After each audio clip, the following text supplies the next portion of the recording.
সেনাপ্রধানের দিক থেকে মূল ভেটোটা ছিল যে ডক্টর মোহাম্মদ ইউনূস কেন, why not any other person. Doctor Mohammad ইউনূসের নামে মামলা আছে, তিনি একজন কনভিক্টেড পারসন। একজন কনভিক্টেড পারসন আসলে কিভাবে একটা দেশের প্রধান উপদেষ্টা হতে পারে? আওয়ামী লীগ একটা লোককে একেবারেই দেখতে পাচ্ছে না, এবং বাংলাদেশে তো আলটিমেটলি 30-40% পিপল আওয়ামী লীগকে সাপোর্ট করে। এই 30-40% পিপলের মতামতের বিরুদ্ধে গিয়ে একটা লোককে প্রধান উপদেষ্টা করা উচিত? সেনাপ্রধান লাস্ট আমাদেরকে বলেছিল যে আমি বুকে পাথর চাপা দিয়ে এই সিদ্ধান্তটা মেনে নিচ্ছি।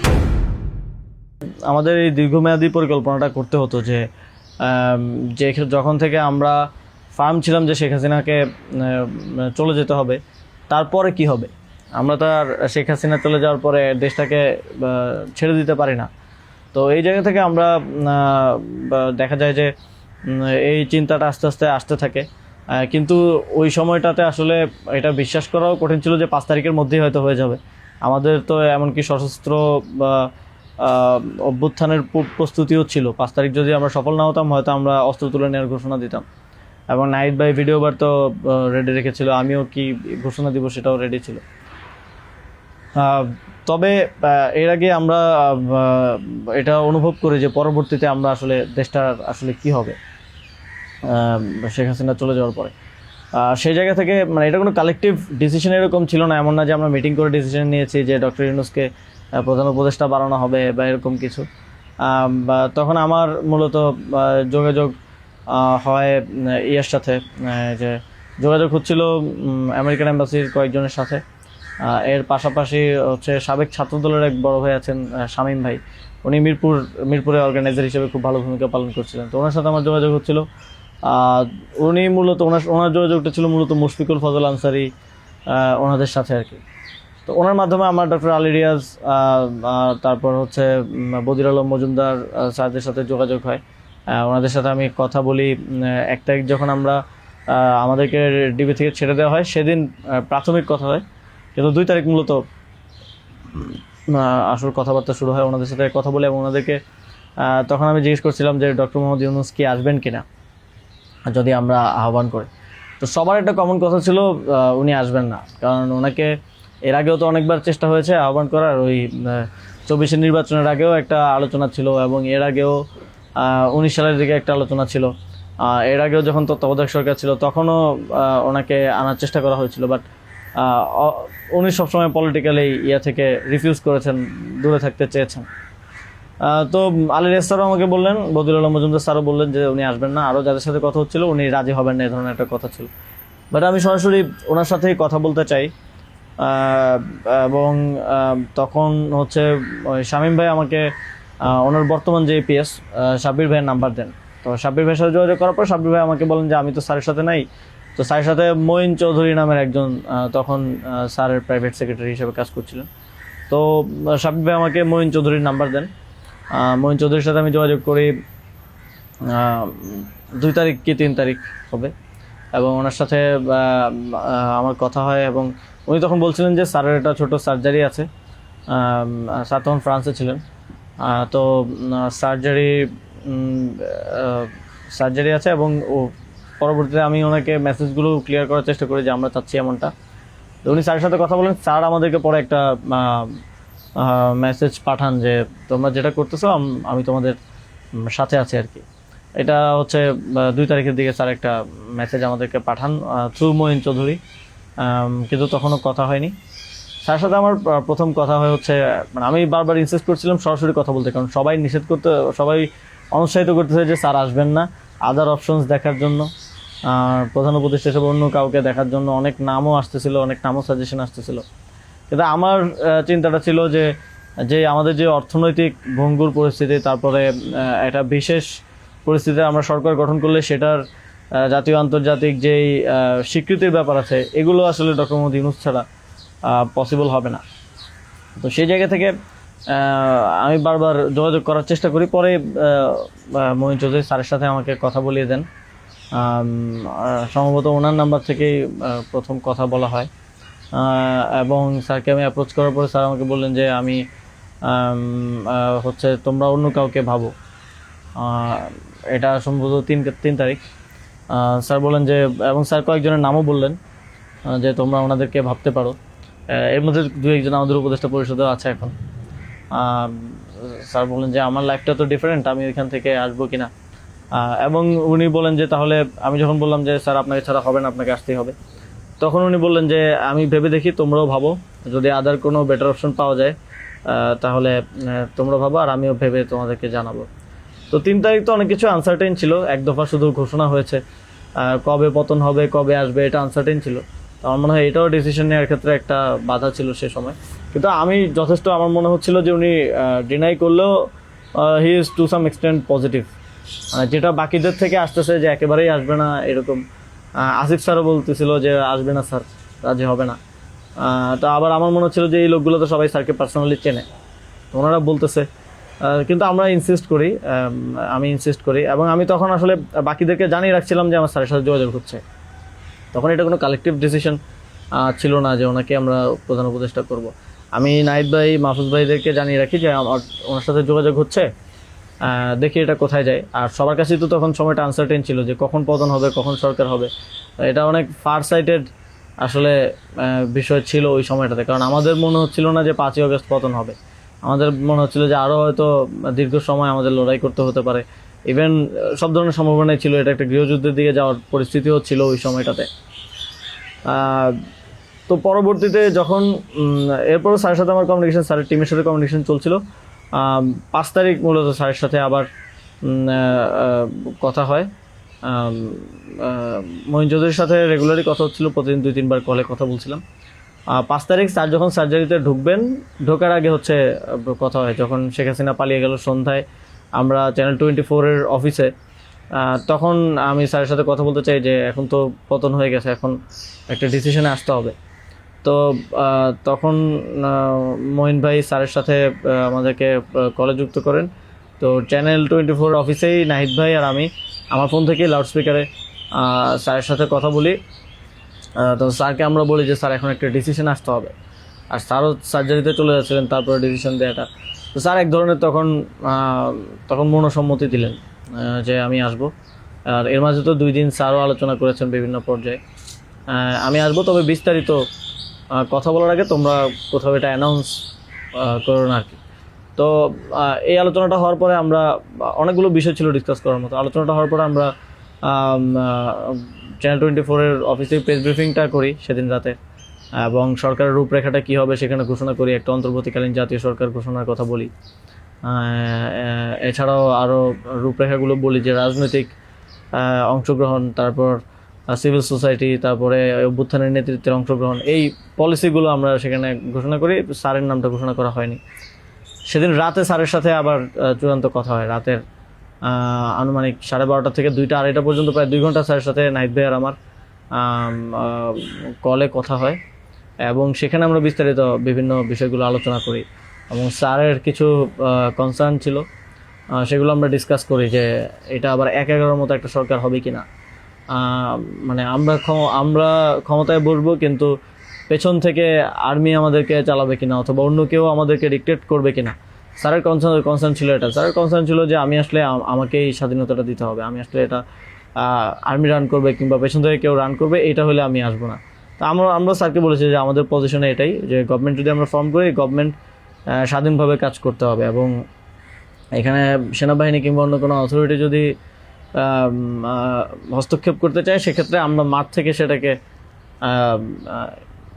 চ্যালেঞ্জ করবো আর কি। তো এই ধরনের একটা নিশ্চয়তা স্যারকে আমরা দিই আমাদের এন্ড থেকে। তারপর এক ধরনের কথা হয় যে উপদেষ্টা পরিষদ কেমন হবে, স্যার আমাদেরকে বলেন যে তোমরা ঠিক করো, আর স্যার কিছু সাজেশন দেন। স্যারের টিম থেকে 6 তারিখ সম্ভবত প্রায় 5 তারিখ রাতেই 23-24টা নাম আসে আমার কাছে। তো ওই নামগুলোর সাথে আমরা যে নামগুলো ঠিক করি প্রায় কমন ছিল অনেকগুলো। তারপর আমরা একটা লিয়াজু কমিটি করা হয়, যারা হচ্ছে সকল রাজনৈতিক দলের সাথে আলোচনার ভিত্তিতে একটা উপদেষ্টা পরিষদ গঠন করবে। তো ওই লিয়াজু কমিটির আহ্বায়ক ছিল মাহফুজ ভাই। তো ওনারা কমিউনিকেশন শুরু করে দেয় জামাতের সাথে, বিএনপির সাথে, আরও যারা রাজনৈতিক দল আছে, সিভিল সোসাইটি আছে, তাদের সাথে যোগাযোগের মাধ্যমে সবার থেকে নাম প্রস্তাব আসতে থাকে। কিছু নাম ছিল কমন, আমাদের এখানেও কমন, যেমন কিছু মানুষজন, যেমন সালাউদ্দিন আহমেদ স্যার, উনি তো অর্থনীতিতে বাংলাদেশে মানে এই মুহূর্তে যদি আমরা চিন্তা করি তাহলে ওয়ান অফ দ্য বেস্ট। তো ওনার নামটা সব দিক থেকে আসে।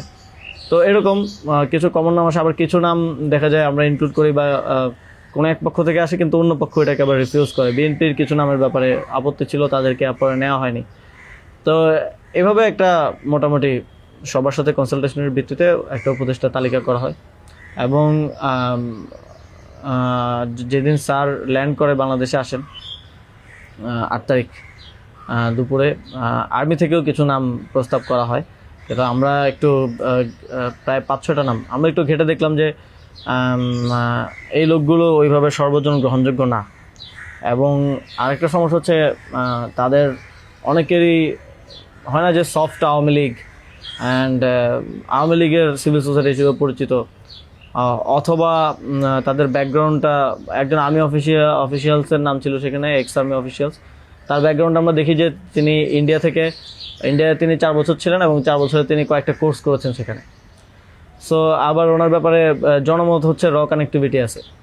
তো ওই নামগুলো আমরা কেটে দেই এবং সেখানে আর্মি কিছুটা নাকশ হয় যে এই নামগুলো কেটে দেওয়ার পরে। এবং ওই স্যারের সামনে রেখেই, কারণ স্যার ওই যখন ভিভিআইপি লাউঞ্জে স্যার ছিলেন এয়ারপোর্টে, তো স্যারের সামনে রেখে আমি আর আসিফ স্যার নামগুলো কেটে দিই যে এই নামগুলো তো আমরা দেই নাই। সেখানে আর্মি চিফও ছিলেন। তো আমাদের ইয়েটা ছিল এটাই যে আগের রাতে আমরা যেটা কথা বললাম যে এই উপদেষ্টা পরিষদে যদি আর্মির লোকজনই বেশি থাকে তাহলে তো এটা দিন শেষে আর্মি ব্যাগড আবার 111 টাইপ গভর্নমেন্টই হচ্ছে। সেই জায়গা থেকে আমরা এই নামগুলো নিতে চাইনি। তবে সেখানে আমরা যুক্তি দিয়েছি যে কারণ সবার প্রোফাইলটা যখন আমরা একটু ঘাটাঘাটি করেছি দেখেছি সবারই কোনো না কোনো প্রবলেমেটিক এলিমেন্ট সেখানে আছে। হয় তার র কানেক্টিভিটি হিসেবে জনমত আছে, মানুষের মধ্যে গুঞ্জন আছে, অথবা তার আওয়ামী লীগের সিভিল সোসাইটি হিসেবে পরিচিতি আছে। তো এই ধরনের একটা বিষয় ছিল ওই 5-6টা নামের মধ্যে, যে কারণে আমরা সবগুলো নামই প্রায় কেটে দিয়ে শুধু একটা নাম আমরা রেখেছিলাম, সিএসটি উপদেষ্টা যিনি আছেন। কারণ আমাদের কাছে মনে হচ্ছে ওইটা সেন্সিটিভ জায়গা এবং দেশের এরকম একটা ট্রানজিশন টার্মাল সিচুয়েশনে যেহেতু আর্মি পুরোপুরি আমাদের পার্বত্য অঞ্চলের সমস্যাগুলো ডিল করে, তো সেখানে তাদের কথাটা রাখা উচিত। সেই জায়গা থেকে ওনার নামটা আমরা রাখি, শুধু আর্মির প্রপোজাল থেকে বাকিগুলো কেটে দেওয়া হয়। তো এভাবেই একটা এবং এছাড়াও আরেকটা ইয়ে ছিল যে 6 তারিখ আর্মির সাথে আমাদের একটা বৈঠক হয়, 3 বাহিনী প্রধান তারপর রাষ্ট্রপতি, প্রায় 4 ঘন্টার একটা বৈঠক হয়। যেটার মূল কথাটা ছিল যে সেনাপ্রধানের দিক থেকে মূল ভেটোটা ছিল যে ডক্টর মোহাম্মদ ইউনূস কেন, why not any other person. তো আমরা আমাদের জায়গায় অ্যাডামেন্ট ছিলাম, বিকজ আমরা তো 5 তারিখ রাতেই ঘোষণা দিয়ে দিয়েছি যে doctor Mohammad Yunus will be the chief adviser of the next interim government. এবং সেটা এক ধরনের বৈপ্লবিক কায়দায় আমরা ভিডিও বার্তা দিয়ে ঘোষণা দিয়ে দিয়েছি, আমরা কোনো নিয়মের কিংবা সংবিধানের তোয়াক্কা সে সময়টাই করে নেই। কিন্তু উনি বারবার বলার চেষ্টা করছিলেন যে ডক্টর মোহাম্মদ ইউনূসের নামে মামলা আছে, তিনি একজন কনভিক্টেড পারসন। একজন কনভিক্টেড পারসন আসলে কীভাবে হতে পারে, একটা দেশের প্রধান উপদেষ্টা হতে পারে।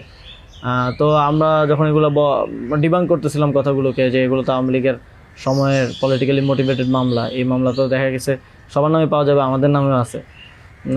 তো এটা বলার পর আবার ওনারা আরেকটা কথা বললেন যে সোসাইটির একটা বড় অংশ তো আসলে ওনাকে হেট করে, এবং বড় অংশ বলতে উনি তখন সরাসরি বলেছেন যে আওয়ামী লীগের অন্তর্বর্তীকালীন সরকারটা তো সবার কাছে গ্রহণযোগ্য হতে হবে।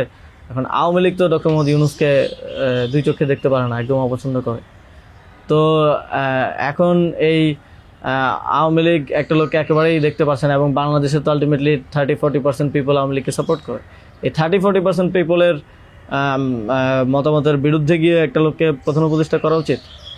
তো আমরা তখন বললাম আওয়ামী লীগ এমন কিছু না যেটা নিয়ে এখন আমাদের কনসার্ন হওয়া উচিত। আওয়ামী লীগকে আমরা পরাজিত করেই এই প্ল্যাটফর্মে আসছি, এখানে আমরা বসছি। আওয়ামী লীগ কি চাইলেও না চলে এটা এখন আর ম্যাটার করে না কোনোভাবেই। কিন্তু উনি বারবার এই কথাটা ঘুরে ফিরে বলতেছিলেন যে এই সরকার তো একটা নির্বাচন আয়োজন করবে, এই জন্য বিএনপি আওয়ামী লীগ সবার কাছে এই সরকারের গ্রহণযোগ্যতা থাকা প্রয়োজন। আওয়ামী লীগ তো ডক্টর মোহাম্মদ ইউনূসকে একেবারেই দেখতে পারে না, ওনাকে আওয়ামী লীগ মেনে নেবে না উনি আসলে। কিন্তু আমাদের কথা ছিল যে আওয়ামী লীগ তো এখন আর এই মুহূর্তে ডিসিশন মেকিংয়ে আওয়ামী লীগ ম্যাটার করে না। একটা গণহত্যা ঘটনার পরে সে কি ভাবলো বা তার কি পজিশন, দ্যাট ডাজন্ট ম্যাটার। এরপরও ওনারা নানা ধরনের যুক্তি দিতে পারে, এবং শেষে 4 ঘন্টা এই বিষয়ের উপরে ডিসকাশন হয়। 4 ঘন্টা, আধা ঘন্টা হয়তো অন্যান্য ইস্যুস নিয়ে ডিসকাস হয়েছিল, বাট 4 ঘন্টা প্রায় 3.5 ঘন্টা ইস্যু নিয়ে ডিসকাস হয়। তো এখানে আসছিলাম আমি, নাহিদ ভাই, মাহফুজ ভাই আর নাসির ভাই। আর বাকি আমাদের সাথে যারা ছিল তারা বাইরে অপেক্ষা করছিল। আসিফ স্যার ছিল, তারপরে তানজিমুদ্দিন স্যারও ছিল, আরও সমন্বয়িকা ছিলেন আরও 10-12 জন, সবাই বাইরে অপেক্ষা করছিল আর কি এই 4 ঘন্টা। তো তারা বারবার 2বার হচ্ছে বিরতি দিয়ে আমাদেরকে আবার ভাবতে বলে আবার চলে যেত, আবার এসে আবারও একই জায়গা থেকে কথা শুরু করতো। মানে আমরা বুঝতে পারছিলাম যে ডক্টর মোহাম্মদ ইউনূসকে এখানে এস্টাবলিশমেন্ট কোনোভাবেই চাচ্ছে না। আর আমাদের কথা ছিল আমরা ঘোষণা দিয়ে দিছি, এবং আমরা এক ধরনের হুমকি সুরে সেখানে বলি যে যদি এটা রাষ্ট্রীয়ভাবে না হয়, যদি রাষ্ট্রপতি ঘোষণা না দেয় ডক্টর মোহাম্মদ ইউনূসকে প্রধান উপদেষ্টা হিসেবে, তাহলেও আমাদের কিছু যায় আসে না, কারণ আমরা অলরেডি ঘোষণা দিয়ে দিয়েছি।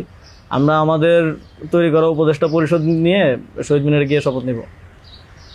এই হুমকিটা দেওয়ার পরে তারা একটু মানে নড়েচড়ে বসে, এবং তারা গিয়ে রাষ্ট্রপতির সাথে ডিসকাস করে আসে।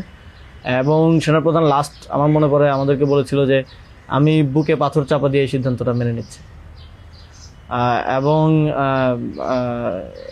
তো আমাদের জায়গাটা ছিল খুবই রিজেক্ট, যে ডক্টর মোহাম্মদ ইউনূসকে না আনতে পারলে এখানে একটা শক্ত সরকার গঠন করা পসিবল হবে না। এবং আর্মির যেই মোটিভেশন ছিল, এটা আবার 1-11-র মতো একটা সরকার গঠন করার তাদের মোটিভেশন ছিল। যখন তারা নামগুলো দেয়, 6টা-7টা উপদেষ্টার নাম দেয়, তখন এটা বোঝা যায়, এবং ডিকটেট করার এক ধরনের। তো আমরা যদি এখানে অন্য কাউকে নেই যার পার্সোনালিটি এত স্ট্রং না, তাহলে আলটিমেটলি আমরা আসলে অন্য কারো দ্বারাই পরিচালিত হব, ড্রিভেন হব। এই সরকারটা আত্মনির্ভরশীল একটা স্বতন্ত্র সরকার হতে পারবে না। তো তারপর তো ঘোষণা দেয়, রাষ্ট্রপতি ঘোষণা দেয় ডক্টর মোহাম্মদ ইউনূসকে প্রধান উপদেষ্টা হিসেবে 6 তারিখই, এবং 8 তারিখ হচ্ছে পরবর্তী উপদেষ্টা পরিষদটা গঠিত হয়। 8 তারিখ শপথ অনুষ্ঠানটা হয়। স্যার যখন সার্জারি শেষ করে দেশে আসেন, তারপর ওই দিন সন্ধ্যায় সরকারটা গঠিত হয়।